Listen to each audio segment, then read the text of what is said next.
Good morning, Greater A community. I want to take a couple of minutes and share with you an initiative that will be started for September for the 2022-23 school year. There have been a number of conversations this school year about a number of different topics that ultimately come together, though, in what we are going to pilot for next year. Those conversations have included getting back and increasing our involvement in activities and clubs, giving students an opportunity during the day to make up tests, make up quizzes, seek tutoring or extra help assistance. The idea that maybe we shouldn't be walking in the building, getting off the bus, getting dropped off out front, and walking right into rigorous academic classes. That's a big conversation going on across the state and across the nation about the starting time of schools. So at Greater A, we've got an idea that we're going to try for next year that kind of brings all of those together.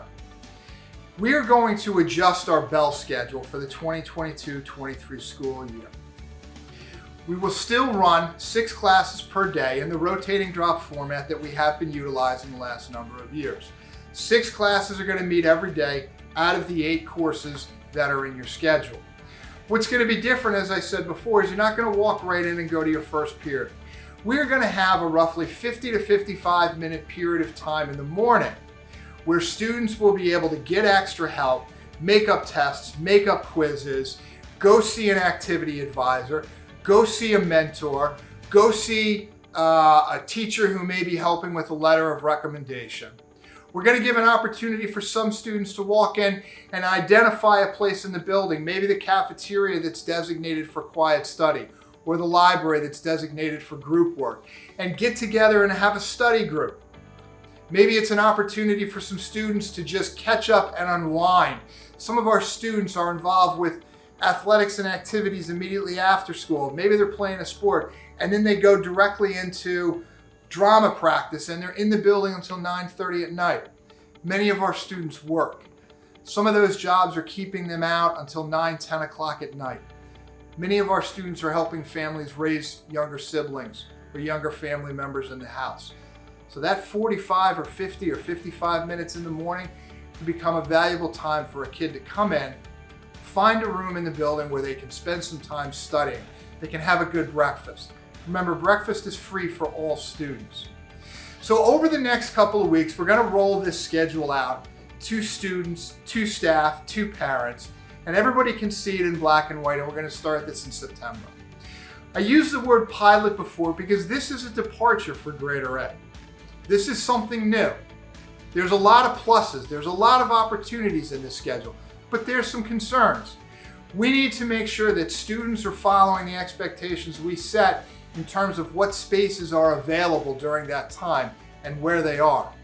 We're not going to be permitting wandering of the halls during this time. You're not going to be able to move freely from space to space. We're actually going to chunk this into 2 25-minute blocks with 5 minutes in between. So you can go to your math teacher, get extra help for 25 minutes, and then you've got 5 minutes of passing to go to the library and meet up with friends to help study for a science test.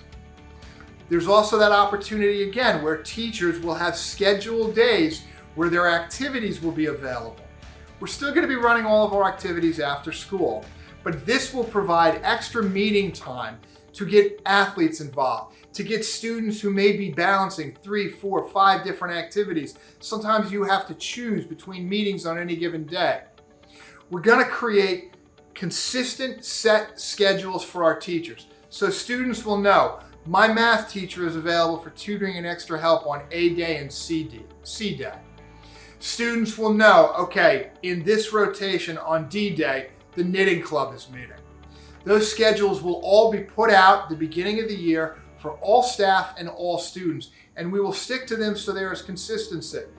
It's going to take a little bit of time, but it's one more opportunity, again, for students to get more involved, for staff and students to spend more time together and build those meaningful relationships that ultimately help students succeed. I mentioned earlier some of the expectations that we're going to have, and we're going to roll those out over the summer for all of our returning 9th, 10th, and 11th graders, and for our incoming 9th graders as well. Those expectations are going to include what rooms are going to be open where, and what kind of the mindset or the approach is going to be in those different rooms. Admittedly, we still have some things we're ironing out. We're still in discussions about exactly how we're going to utilize the gymnasiums. We're not going to create an open free-for-all where as many kids as possible or want to can walk into the gyms.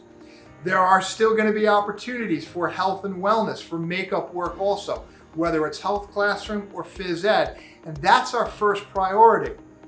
We'll get into a routine where we'll make spaces in the gymnasiums or the weight rooms available in a structured environment.